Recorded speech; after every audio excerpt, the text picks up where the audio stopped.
अस्सलाम वालेकुम। उम्मीद है सब खैरियत से होंगे। जैसा कि आप सब ने प्रीवियस क्लास में देखा कि सिंगल वर्ड्स की प्रैक्टिस करवाई है, वहाँ पे वो बताया गया है कि वर्ड्स को किस तरह बनाया जाता है। तो अब जो है आज हमने इस क्लास में बा के साथ ये जो बाब देख रहे हैं इसको सब वर्ड्स के साथ जो हमने वो लिखना है स्टार्टिंग में कि ये बा सब वर्ड्स के साथ कैसे आएगा, उनको काइंडली आप लोग ज़रा देख लें। तो देखें, स्टार्टिंग जो है वो आप लोगों ने ये हरूफ तहजी से करनी है। उसके बाद आपने नेक्स्ट लेवल पे आना है। ये आपकी जो बाकी तख्तियाँ हैं, ये तख्तियाँ अगर इन पे आप अबूर हासिल कर लें तो आप अच्छी खासी राइटिंग बेहतरीन कर सकते हैं। और ये स्टूडेंट्स राइटिंग है पेन के साथ, तो ये लाइन के ऊपर ही लिखी जाएगी। तो आपने ज़रा देख लेना है। जैसा बालिफ बा है, ये देखें, ये स्टेप ये हमने आपको बताया था लास्ट टाइम भी, मिड तक आपने अलिफ लेना है। उसके बाद आपने इसको ऊपर नहीं लिखना। उसके बाद बा की शेप है, स्टेप बाय स्टेप लिखना है। मेन चीज़ आपको नहीं बताई कल मैंने उर्दू राइटिंग में जो एक लफ्ज़ आप ऊपर लिख दें, जैसा सीढ़ियों की तरह आप लाइन से नीचे आते हैं, जैसा ये स्टेप बाय स्टेप अपनी लाइन से नीचे आना है, इसी तरह आपके वर्ड्स लाइन से नीचे होंगे। उसके बाद आपके पास बा के साथ जीम है, या यहाँ से शुरू करें। जीम की शेप ये आपको बताया था। उर्दू राइटिंग है तो आपके राइट से लेफ़्ट की तरफ एंगल गिर जाएगा आपका। ये बा के साथ ये हाइट देखें, ये हाइट आप देख सकते हैं, ये हाइट नीचे है और ये ऊपर है।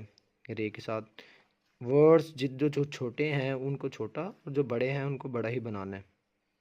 और कल जो जहाँ से शुरू किए थे वो वहाँ से नहीं शुरू करने, प्रीवियस क्लास में जहाँ से शुरू किए थे, क्योंकि अब जो है वो वर्ड्स आपस में साथ जुड़ना शुरू हो गए हैं। तो आप जो है वहीं से शुरू नहीं करेंगे। अब ये तलवार वाली शीन जो है वो शमशीर वाली आप देख सकते हैं, कशिश वाली। उसके बाद स्वाद के साथ है ये अलिफ, ये देखें, ये शेप नून गुन्ना की शेप आपने प्रैक्टिस ज़रूर करनी है। उसके बाद बा के साथ तो है आपका, ये देखें अलिफ लिखें, ये शेप बनाएं।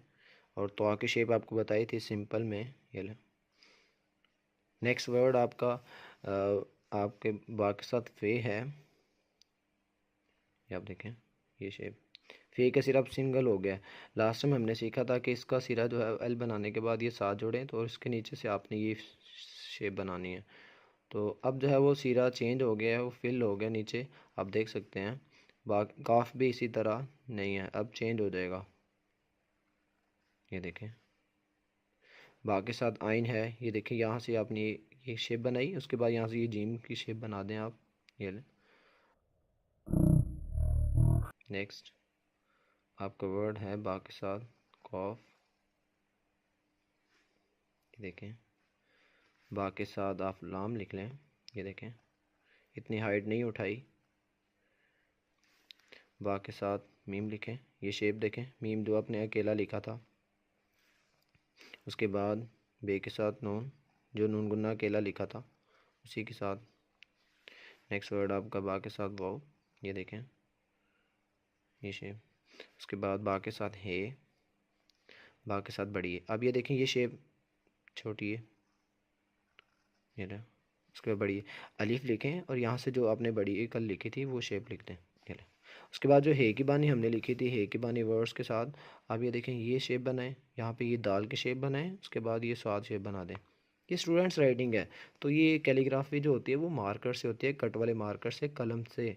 हमने वो सीखना है जो स्टूडेंट्स इजीली पिक कर ले और हमारे लिए बेहतरीन और आसानी से हो जाए, ताकि हमारे लिए मुश्किल ना हो।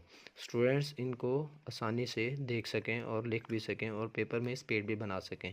ये वो राइटिंग है जिससे बच्चा अपनी कवर कर सकता है, अपने स्पीड राइटिंग पेपर भी स्पीड में कर सकता है। तो इंशाल्लाह नेक्स्ट क्लास कल दोबारा से होगी। अल्लाह हाफिज़।